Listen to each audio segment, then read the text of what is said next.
Bismillahirrahmanirrahim. Assalamualaikum warahmatullahi wabarakatuh. Asbahna ala fitratil Islam wa kalimatil ikhlas wa ala dini nabiyina Muhammadin sallallahu alaihi wasallam wa ala millati abina Ibrahim hanifa wa ma kana minal musyrikin. Faqala ta'ala a'udzu billahi minasy syaithanir rajim. Wa minan nasi man yaqulu rabbana atina fid dunya wa ma lahu fil akhirati min khalaq. ومنهم من يقول ربنا آتنا في الدنيا حسنة وفي الآخرة حسنة وقنا عذاب النار. Al-ayat sadaqallah wa ba'du. Dan di antara manusia ada orang-orang yang hanya menginginkan dunia, maka dia tidak akan dapat bagian secuil pun dari kampung akhirat. Dan di antara manusia ada yang menginginkan kebaikan di dunia dan kebaikan di akhirat, maka mereka akan mendapatkan apa yang mereka minta. Hadirin rahimakumullah, dan yang ada di rumah atau dimanapun dengan Zoom meeting ini, mari sama-sama kita pagi hari ini merenungkan satu hal dulu. Satu, yaitu bersyukur kepada Allah.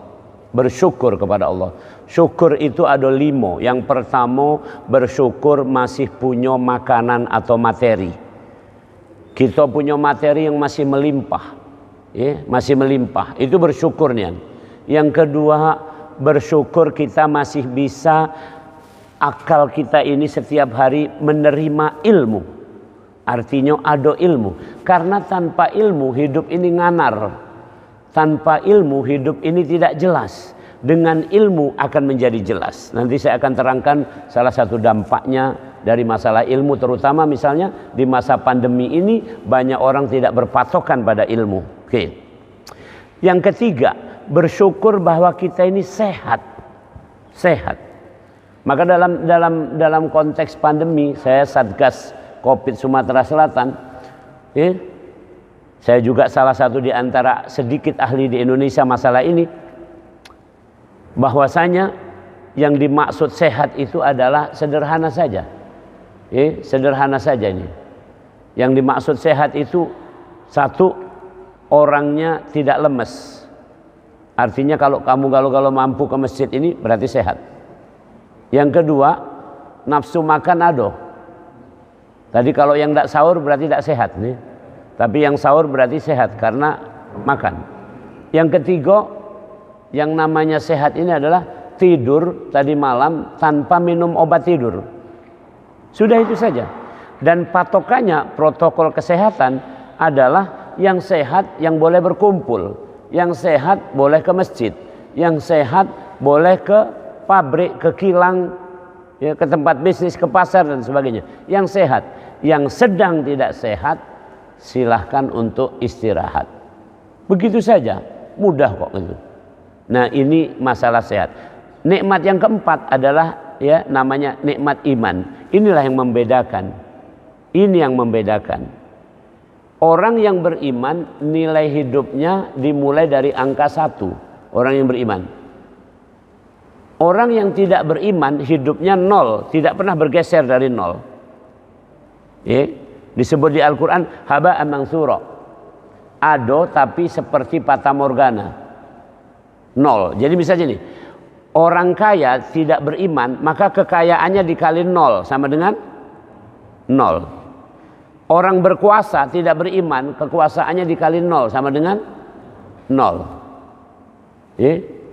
Tapi kalau orang beriman, miskin, kemiskinannya dikali 1, dikali berapa terserah Allah, tetap ada nilainya. Apalagi kaya, beriman, hebat, itu tinggal berlipat-lipat lah kira-kira seperti itu. Hadanullah, itu nikmat iman. Dan nikmat yang kita syukuri, yang paling pamungkasnya adalah nikmat masih hidup. Karena kalau sudah meninggal, meskipun dia orang alim, tetap selesai. Meskipun dia alim. Apalagi kalau meninggal itu tidak alim, yo masalah lagi kira-kira ini. Hadanullah. Pertama, bersyukur. Yang kedua, pagi ini kalau di jadwal yang saya disampaikan kepada saya berbicara tentang aspek sumu fatasihu. Kalau kamu benar-benar berpuasa, kamu akan sehat. Kamu benar-benar berpuasa, kamu akan sehat. Oke. Mari kita lihat. Sehat apa? Sehat apa? Ada 3 sehat itu. Sehat pertama sehat badan. Sehat badan. Yang kedua sehat pikiran. Yang ketiga sehat perasaan atau hati. Nah ini. Nah saya terangkan secara ringkas, mudah-mudahan masih bisa kita bertanya jawab. Yang pertama sehat badan. Sebelum puasa kita mulai makan kira-kira jam berapa? Ini sengaja aku nanya supaya kamu tidak tidur. Hah? Kalau tidak puasa kita mulai makan kan pagi ya. Sarapan jam 7. Oke. Habis itu datang ke kantor jam 9 ngopi lagi nih. Ngopi makan roti nih. Oke. Berarti 2 jam kemudian. Habis itu jam 11 ku jingok lah di warung. Ya. 2 jam lagi. Oke. Habis itu jam 2 caknya istirahat sebentar. Ya, makan gorengan. Habis itu balik ke rumah sore itu lah nongkrong di Pempek Jalan Manusano. Habis itu malam kujingo bedalu di kafe, makan lagi. Nah ini contoh saja. Jadi tak berhenti perut ini untuk bahasa Palembangnya digober. Terus setiap 2 jam masuk. Maka berpuasa, coba lihat. Ada yang nak makan sekarang? Nah, tadi jam 4. Kapan lagi makan nanti? Jam 18. 14 jam dia tidak diisi makanan. Perhatikan kalimat saya. Makanan yang masuk jam 4 tadi akan sempurna di lambung ini setelah setengah jam.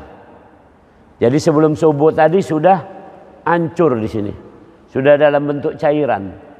Sekarang sudah mengalir ke usus kecil atau duodenum dan ileum bahasa kedokterannya, ngalir di situ, kemudian mulai diserap. Dikit-dikit diserap sesuai kebutuhannya. Kalau kamu sekarang mikir nyerapnya cepat. Tapi kalau kamu sekarang ini cak tidak baik, tidak diserap. Jadi dikit baik. Karena sesuai kebutuhan. Diserap, set, nih. Kira-kira habis nanti jam 8. Jam 8 ini habis. Kemudian dari jam 8 sampai jam 12 siang itu yang hasil diserap udah ada di darah nanti dipakai untuk 2 hal. Satu, dipakai untuk tenaga, namanya adenosine triple phosphate. Dipakai untuk tenaga sehingga kita punya tenaga. Yang kedua, dipakai untuk memperbaiki bagian tubuh kita yang rusak. Kalau kita mandi itu gosok-gosok ada daki, itu bukan daki, itu bagian sel tubuh kita yang lepas. Jadi walaupun kamu gosok kapanpun tetap ada dakinya. Walaupun kamu berada di ruangan bersih tetap ada dakinya. Karena sel tubuh kita ini lepas terus. Itu harus diganti. Kalau tidak diganti kaki ini rusak badannya. Nah itu dari makanan tadi. Itulah fungsi makanan. Perhatikan hikmah puasa. Yang pertama, perut istirahat berapa jam tadi?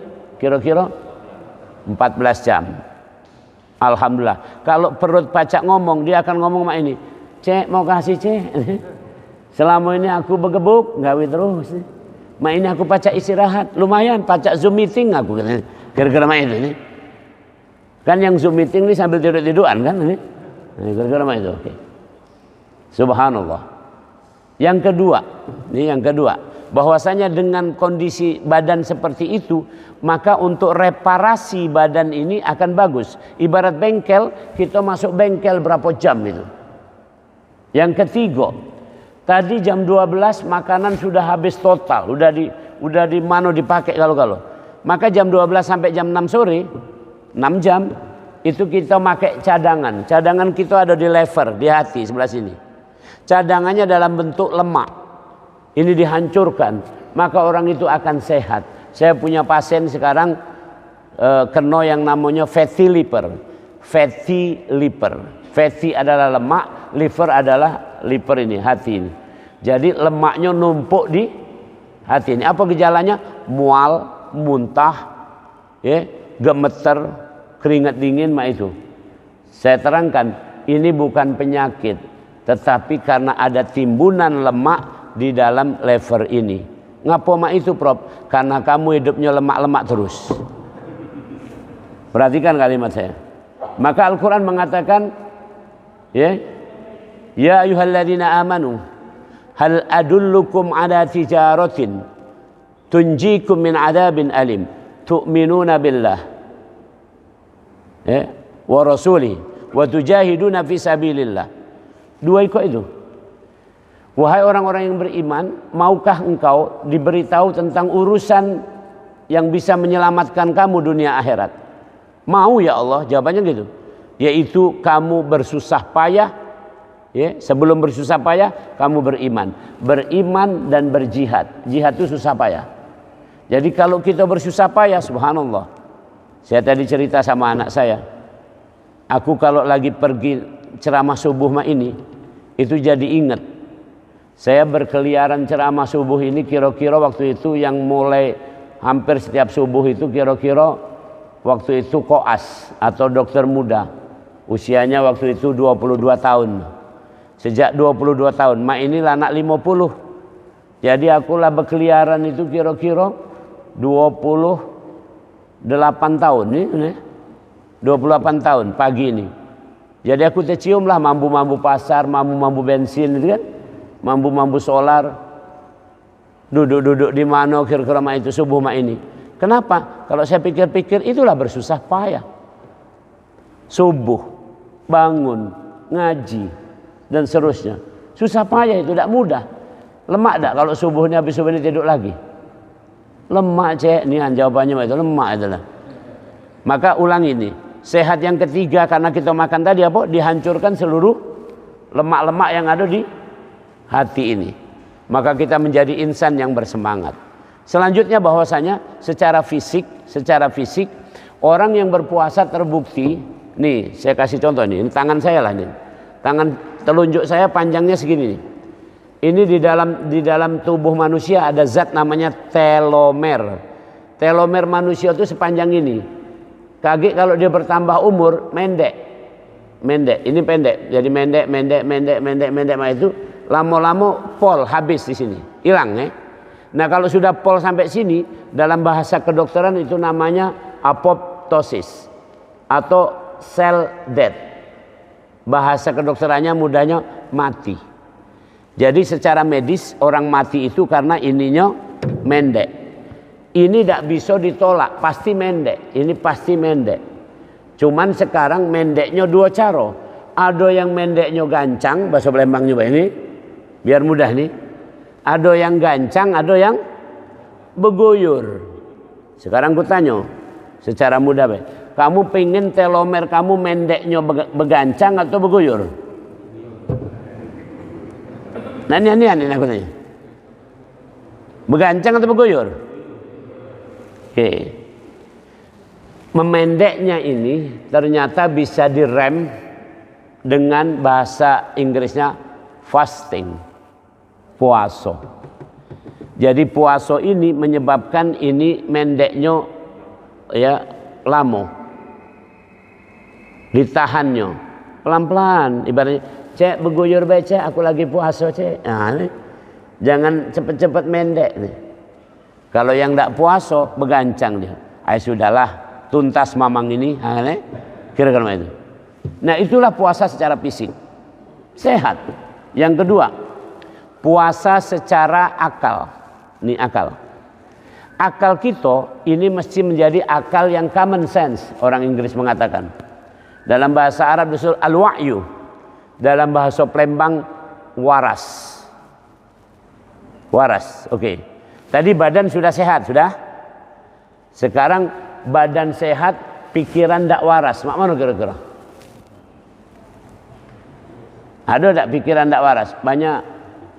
Sekarang kunjuk contoh, mulai dari masalah COVID. Ini tidak apa-apa, ini ada rekamannya, kaget juga kedengeran nak sampai Jakarta sampai mana tidak apa-apa ya. Ini kira-kira itu ya. Paling-paling aku tidak boleh ceramah lagi kan gitu. Tapi saya bisa mempertanggungjawabkan. Oke, begini. Kebijakan ini di sini kamu pakai apa ini? Tidak pakai ambal. Kamu sholat berjarak. itu adalah kebijakan dari pemerintah, kementerian, karena ini masjidnya pemerintah. Oke. Apakah ini ilmiah? Tidak. Tidak berdasarkan ilmu. Oke. Saya mau sampaikan, yang berdasarkan ilmu adalah satu. Ini ada penelitiannya bahkan sudah fix. Orang yang kena COVID, ada COVID di badannya, tapi dia sehat, tetap tidak menular. Ulangi. Orang yang kena COVID di badannya, dia sehat. Sehat itu artinya tidak ada gejala, maka tidak akan menular. Bahasa ilmiahnya no shedding of virus. Ini ilmu akunian. Tidak akan ada virusnya beranak pinak dalam dirinya dan tidak akan menularkan ke orang lain. Sekarang ku tanya kamu galau-galau, pelan-pelan Mbak ini. Kamu galau-galau positif COVID tak ini? Tidak kan, kemarin kan ya dites kan, ini dites terus kan, rutin dites kan, antigen. Berarti kamu tidak positif COVID. Pertanyaan aku kedua, kamu ada gejala atau tidak? Yang ini sekarang di sini, tidak. Jadi kamu COVID tak kati, gejala tak kati. Ceto, kamu wong sehat. Orang sehat tidak akan menularkan dan tidak akan ketularan. Ulangi. Saya sekarang lagi menyelesaikan sekitar 4 atau 5 kasus di Pusri. Itu ketularan dari mana, Mak? Kawannya masuk kantor, masuk pabrik, kan ada kelompok di pabrik itu kan biasanya ada ruangan kecil-kecil itu. Masuk ruangan itu dalam keadaan batuk-batuk dan demam. Dia lajukan juga masuk. Dia pikir biasa-biasa baik. Kapan ku periksa, mamang ini positif.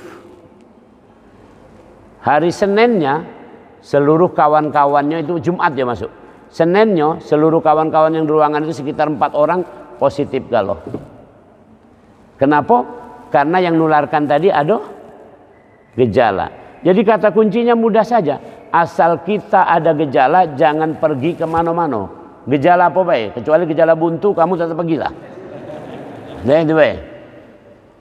Gejala penyakit apa saja, jangan pergi kemana-mana. Pergilah ke rumah sakit paling kenceng. Itu baik. Paham? Itu baru waras. Sekarang waras tak? Itu baik. Ronaldo, wong mana sih? Wong yang sana lah sih. Sama Muhammad Salah, Liga Champions, main bola, pakai masker tak? Jaga jarak tak? Ngapa? Sehat. Ini perhatikan kalimatnya, ini berlaku semuanya. Berlaku semuanya. Menteri-menteri kalau foto jaga jarak tak? Tidak. Jadi mereka foto pakai kaidah sawu sufufakum. Ada itu kalau foto. Tapi kalau sholat kaidah ini. Ini saya mau meluruskan ini. Jadi benarnya mak mano kira? Kamu kan nanya mak itu kan? Nah, saya ajarkan saja. Kita ini orang Palembang, cek cara Palembang. Kaget potong kamu rekaman ini, gitu. Ya. Kita orang Palembang. Jadi saya ajarkan begini sajalah, mudah. Ketika memang lagi ada audit di inspeksi, kamu caro ini. Ketika ada kate, kamu caro biasa baik. Karena itu sudah. Bukan apa-apa ini. Subhanallah. Bukan pula kita nak kepakaman, saya tidak mengatakan itu. Nilai rasanya berbeda dan anjurannya berbeda. Ini ilmu yang saya sampaikan, ilmu. Sekarang pertanyaannya, kenapa orang masih khawatir pergi ke masjid? Tapi sebaliknya, kenapa orang tidak khawatir ke pasar? Mana yang warasnya? Saya tanya, ini apakah kerumunan atau bukan ini masjid? Hah? Nanti saya tanya, saya sampaikan. Ini ilmu. Kerumunan adalah kumpulan orang-orang yang tidak jelas. Kalau ini kerumunan, berarti kamu kalau tidak jelas. Berarti kalimatnya. Boleh kita beradu, benar ini ilmu ini. Kerumunan adalah satu, kumpulan orang yang statusnya tidak jelas. Kedua, tujuannya tidak jelas. Mari kita lihat sekarang ini. Antum statusnya siapa nih? Satu, muslim, jelas. Yang kedua, ini adalah orang lingkungan Pertamina. Makanya dalam kaidah Covid sebenarnya ini, sebenarnya adalah pentingnya seperti kaidah Rasulullah mengatakan, kamu yang ada di tempat ini jangan metu ke tempat lain, yang lain-lain jangan masuk ke sini. Maka ini lebih baik memang lingkungan sini baik ke rumah itu. Jadi tahu kamu kalau ini jelas nih. Coba ada yang tidak jelas di sini. Aku luar memang ini. Cuman kan aku dari 2003 aku lah di sini ini. Kalau masih tidak jelas ini, aku ketua Petro Al-Haj, tidak jelas nih. Jelas. Yang kedua, tujuannya sekarang. Ada tidak kamu di sini tadi tujuannya nak maling sendal? Atau nak gocok aku?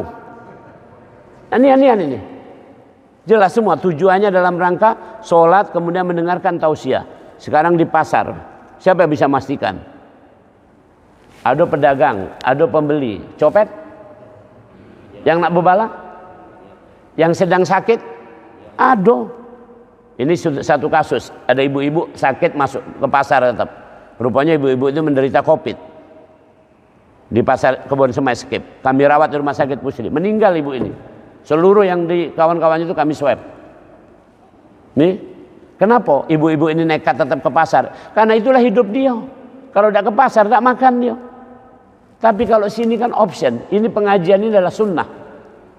Datang ke masjid ini juga sunnah muakkad. Yang wajibnya sholat subuh. Kan itu. Artinya apa? Artinya ini pilihan. Kalau ini pilihan, berarti yang milih ke sini adalah yang sehat, yang jelas tadi itu. Status dan tujuannya jelas. Karena 5M, M yang keempat adalah menghindari kerumunan. Jadi kalau ini kerumunan, pasti aku tidak datang. Kemarin kamu telepon, Ustadz besok pagi jadwal Ustadz. Insya Allah aku hadir. Aku ngomong sama itu. Karena aku ini satgas, nak nunjuk contoh. Kalau ini kerumunan, aku tidak datang. Karena kena pasal kerumunan. Ini bukan kerumunan. Cuman kalau menurut kamu kerumunan, baliklah sekarang ini. Nian belak-belakan aku ngomong ini. Itu pikiran yang waras. Pelan-pelan. Ini pikiran yang waras. Sekarang saya kasih yang ekstrim lagi. Tidak apa-apa. Biar kita ini, otak kita ini bagus. Ada dua calon. Entah pilkada, entah legislatif. Dua calon. Sikoknya muslim, sikoknya bukan muslim. Ulangi pelan-pelan ini, kita bicara internal nih. Orang muslim berarti beriman, benar? Kepada Allah, karena dia mengucap asyhadu an la ilaha illallah wa asyhadu anna muhammadar rasulullah. Saya sampaikan saja dalilnya. Wa may yabtaghi ghairal islami dina fala yuqbala minhu wa huwa fil akhirati minal khasirin. Barang siapa mengambil agama selain Islam, tidak akan diterima di akhirat dan akan menjadi orang yang merugi. Jadi siapa pemain yang mendengar yang bukan muslim juga, cepatlah masuk Islam. Benar. Islam tidak ada masalahnya. Yang ada masalah itu kaum muslimin, orang Islam. Ulangi. Islam tidak ada masalahnya. Yang ada masalah adalah orang Islam. Contoh. Aku tadi kunut. Kamu melok kalau tidak tadi? Jadi, kalau ada yang tidak melok tadi, itu masalah berarti. Yang masalah jadi yang tidak melok tadi, bukan Islamnya. Perhatikan kalimat saya. Imam artinya orang yang diikuti. Makmum artinya orang yang ngikuti. Imam baca kunut, kamu mah ini. Melok imam tidak kamu? Terus sampai kata, itu bid'ah misalnya. Sekarang pertanyaan aku. Bid'ah itu apa? Sekarang dalam hukum agama itu ada namanya rukun, wajib, sunnah, mubah, makruh, haram. Sekarang aku tanya, kunut itu haram atau tidak? Enggak, ditanya kunut bukan di mananya. Kunut itu haram atau bukan? Kunut itu makruh atau bukan? Kunut itu mubah atau bukan? Kunut itu rukun atau bukan? Artinya kalau sholat subuh ada kunut, tidak ada kunut, tidak jadi masalah kan? Kunut itu wajib bukan? Bukan. Berarti kunut adalah, nah ngapa dia ngomong bid'ah? Yang kedua, ini masalah akal. Sholat adalah dimulai dari takbiratul ihram. Allahu Akbar, benar? Itu baru sholat kan? Kalau sebelum kamu takbir masih ngobrol-ngobrol walaupun kamu lah baris, udah sholat belum? Misalnya imam sudah Allahu Akbar, kamu masih cek, mana? Ini. Udah sholat belum kan? Nah, oke. Yang kedua, Assalamualaikum warahmatullah, berarti sholat berakhir. Habis Assalamualaikum warahmatullah, kamu nak ke WC boleh tak? Ngidupi handphone boleh tak? Habis salam tadi. Kalau lagi Sami Allah liman hamidah, nah handphone tak boleh. Tapi Assalamualaikum terus ngidupi handphone, kencing. Ada yang manggil, bapak kita manggil di luar situ, boleh. Ngapa zikir tak boleh? Ada dikit contoh. Ini tolong dicerna lah. Salaman boleh tak habis itu? Boleh. Sama dengan kamu nih. Ngapa kamu takut salaman mak ini? Covid itu di sini, bukan di sini.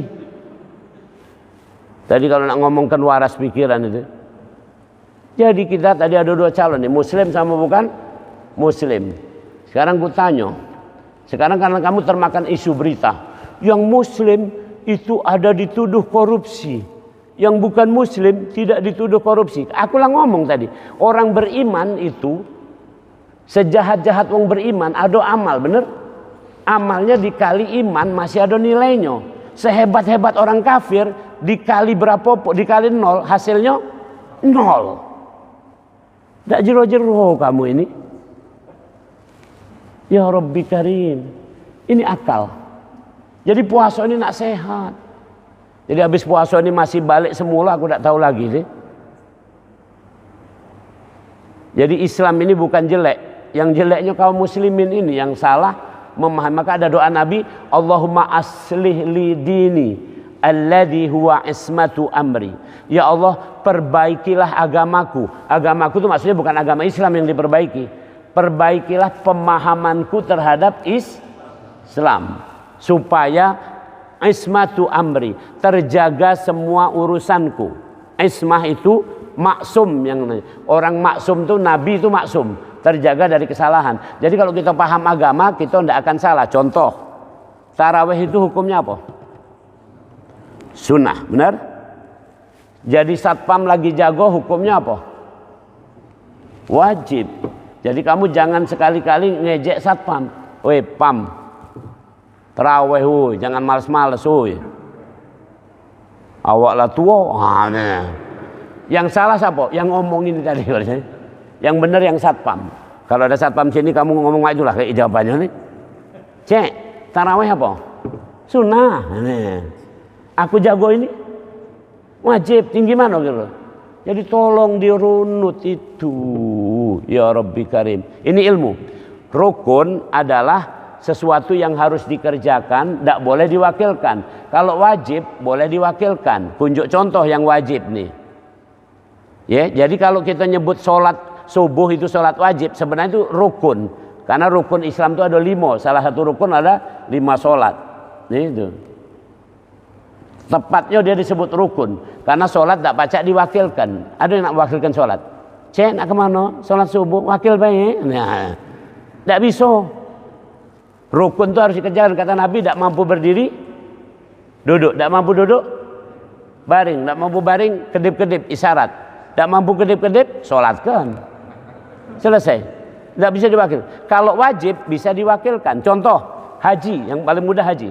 Al-Hajju Arafah. Haji itu adalah pergi ke wukuf di Arafah. Makanya orang pergi haji itu walaupun sakit tetap wukuf. Tapi setelah wukuf balik lagi ke rumah sakit. Habis wukuf kan mestinya tawaf, sa'i. Habis itu ngelepas baju, habis itu pergi ke Mina, ke Jamarot, melempar jumroh. Tawaf, sa'i, jumroh itu diwakilkan. Karena itu wajib. Tapi yang tadi di mana? Di Arafah tadi tidak bisa diwakilkan. Paham? Itu urut-urutan dalam hidup ini.